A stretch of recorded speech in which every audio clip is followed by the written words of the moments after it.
Sí, hola, muy buenas tardes. Yo soy Alfonso Cortés, soy ingeniero técnico de obras públicas, director técnico de AC2 Ingeniería Preventiva y les voy a exponer una presentación sobre algunos motivos de por qué hacer prevención de riesgos laborales. ¿Por qué hacer prevención de riesgos laborales? Quizás habría que preguntarse por qué se hace prevención de riesgos laborales o incluso se hace prevención de riesgos laborales.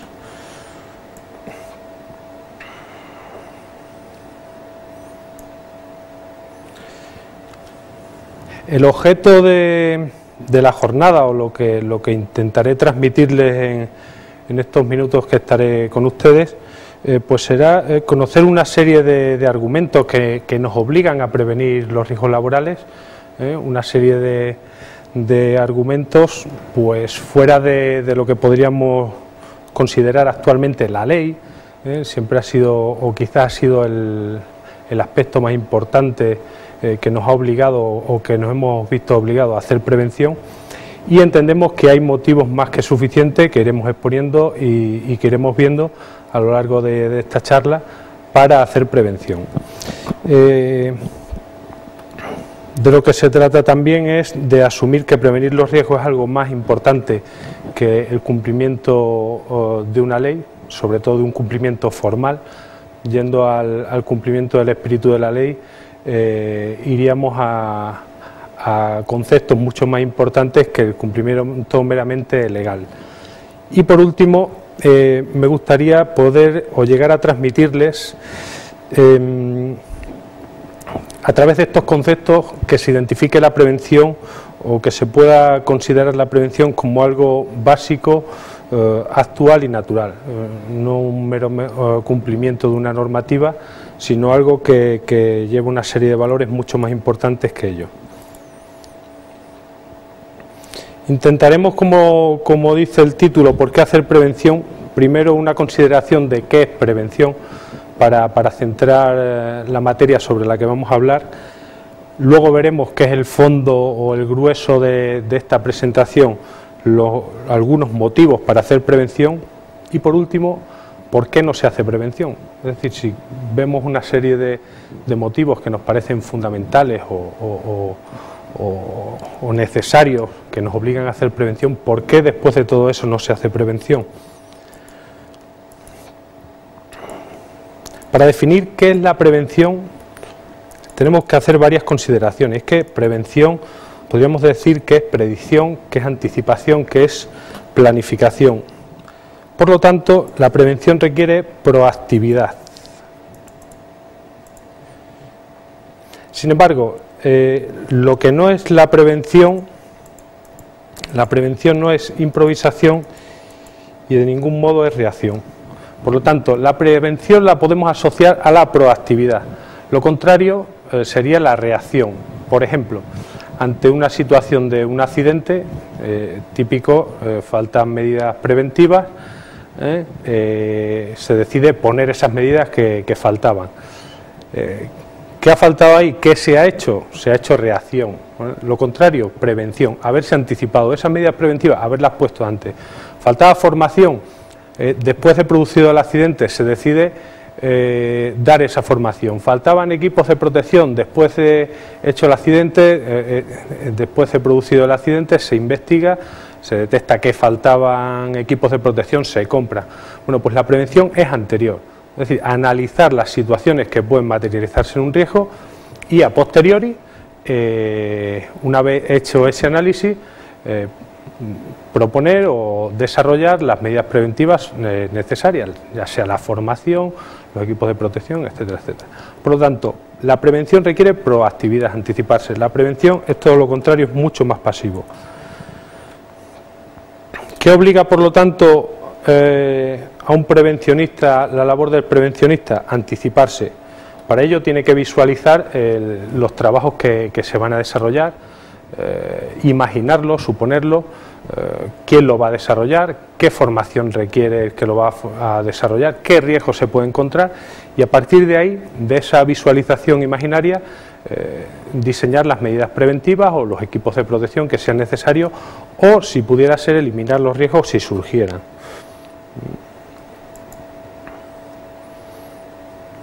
Es evidente que no se puede prevenir sin conocer todo eso que decía y por lo tanto no se puede prevenir sin una información, sin saber qué se va a hacer, cómo se va a hacer, quién lo va a hacer, para qué, de qué manera, y sin la formación para poder interpretar en base a lo que se van a hacer y los riesgos que surgen, qué medidas preventivas se pueden utilizar, qué equipos de protección se pueden utilizar, qué vigilancia de la salud se debe aplicar.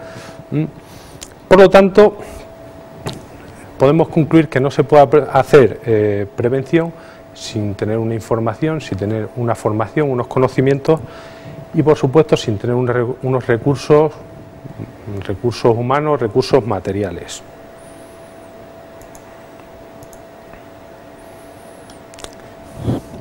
Motivos para hacer prevención o por qué hacer prevención. Si hacer prevención consideramos que es anticiparse al riesgo, predecirlo antes de que surja para controlarlo o si se puede eliminarlo, y si el objetivo último de la prevención de riesgos es conseguir que el trabajo no genere o no potencie patologías físicas, psíquicas, sociales al trabajador, entonces tenemos que considerar que hacer prevención sería lo natural, lo lógico y lo justo. Y por lo tanto, podríamos decir que el primer motivo para hacer prevención, si es algo natural, es lógico y es justo, es por ética profesional, por deontología. Es decir, hoy día un profesional que diseña una máquina, que diseña una obra, que organiza un departamento, una empresa, no se puede permitir el lujo de no considerar la prevención como un elemento más. No se puede permitir el lujo por ética hacia su propia profesión al ejercerla, no plantearse que puedan haber situaciones de riesgo y que como consecuencia de esas situaciones de riesgo pueda haberse mermado la salud de trabajadores o de colaboradores suyos o incluso de terceras personas usuarias del propio servicio. Por lo tanto, podríamos considerar la ética profesional como el primer motivo para hacer prevención. Como segundo motivo, pues por justicia social.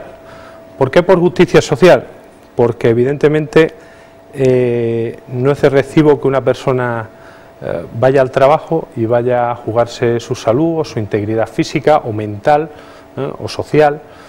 El entorno de trabajo que el siglo XXI en el que actualmente vivimos nos demanda es un entorno de trabajo seguro y que respete la integridad del trabajador, sea cual sea su cualificación, su índole o su puesto de trabajo. Por lo tanto, la justicia social sería el segundo motivo que nos impulsaría a hacer prevención. ¿Por qué más? ¿Por qué más motivos? Pues mire, por el contexto en el que estamos, porque hacemos prevención aquí y ahora. Y es fundamental tener eso en cuenta, porque estamos en lo que se conoce como Occidente, o lo que llamamos Occidente, porque estamos en un mercado de trabajo evolucionado, porque hay un respeto por la salud de las personas, por la vida de las personas, y porque se produce una evolución social, porque como pueden ver en estas dos fotografías, vemos dos niños, una en un contexto de la revolución industrial, el otro en un contexto actual.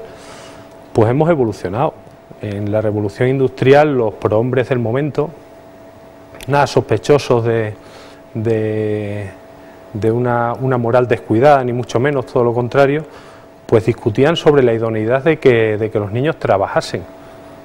Hoy día, en el contexto en el que vivimos, debido a la evolución, a la historia que llevamos encima, la consecuencia sería que hoy ese planteamiento pues nos parecería absurdo. Es decir, la evolución social nos marca y nos obliga también a hacer prevención. Y repito, porque estamos aquí y ahora. Quizá hoy, en otro lugar del planeta, pues quizás tienen otros estándares, por desgracia, inferiores a los que tenemos nosotros. Quizás en otros lugares del planeta, por suerte, tienen unos estándares superiores. Por lo tanto, eso también nos obliga.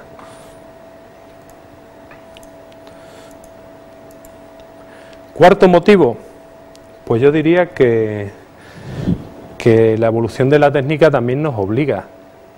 Tenemos una obligación porque la la técnica, los recursos materiales con que contamos hoy no solo los de hace 15, 20 años, y riesgos que antes eran imprevisibles o impredecibles, pues hoy los podemos conocer a priori, los podemos controlar. Nos podemos encontrar riesgos pues como un riesgo de asfixia, pues quizás hace 40 años, hace 100 años, nadie podía predecir qué tipo de gas o qué tipo de contaminante había en una determinada atmósfera, en un espacio confinado, antes de acceder. Sin embargo, hoy día disponemos de bombas de muestreo, de equipos de control, de detección de gases, y esa evolución técnica nos genera más medios y mejores medios, con lo cual no podemos decir que no existe, no podemos obviarlo, por lo mismo que decía antes, porque vivimos aquí y ahora y porque esos medios existen y tenemos la obligación de utilizarlos. Por lo tanto, la evolución de la técnica resulta un elemento suficiente para también adaptarse en la medida en que la prevención de riesgos laborales debe y puede hacer. Gracias a la evolución de la técnica, pues hoy día se puede hacer una radiografía por rayos X, se puede hacer una mejor vigilancia de la salud que se pudo hacer hace 50 años. Gracias a esa evolución de la técnica, hoy podemos contar el número de fibras, por ejemplo, que hay en una atmósfera de fibras de amianto, y podemos predecir si hay una atmósfera con un número tal de fibras que pueda generar un riesgo o no. Igualmente disponemos de medios físicos pues para protegernos contra ese amianto que hoy día está prohibido.